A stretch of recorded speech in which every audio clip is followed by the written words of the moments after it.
మోసం చేయకుండా మనం ఉండాలండి. కానీ మోసగింపబడకుండా కూడా జాగ్రత్త పడాలి.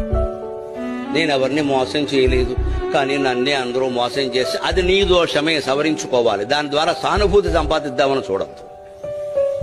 కలియుగంలో ఎప్పుడూ ధర్మం ఏమిటంటే మనం మోసానికి లోనుగాకుండా ఉండాలి. అంటే ఎదుటి వాళ్ళని మన పట్ల ఏం మాట్లాడుతున్నారో ఏం చేస్తున్నారో ఎప్పుడూ ఓ కన్నేసి ఉంచాలి.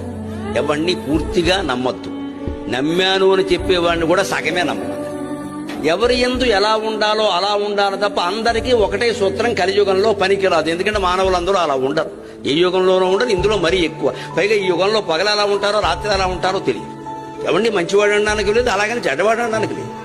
లోకం అంతా చెడిపోయిందంటే మీరు గమనించండి. ఒక 10 ఏళ్లుగా గుళ్ళల్లో పూజలు పెరిగాయి, తీర్థయాత్రలు పెరిగాయి, పూజలు పెరిగాయి, అన్ని హారతులు పెరిగాయి. ఇలా ప్రవచనాలకు జనం రావడం కూడా విపరీతంగా పెరిగింది. కానీ ధర్మము నీతి పెరిగిందని చెప్పగలరా మీరు?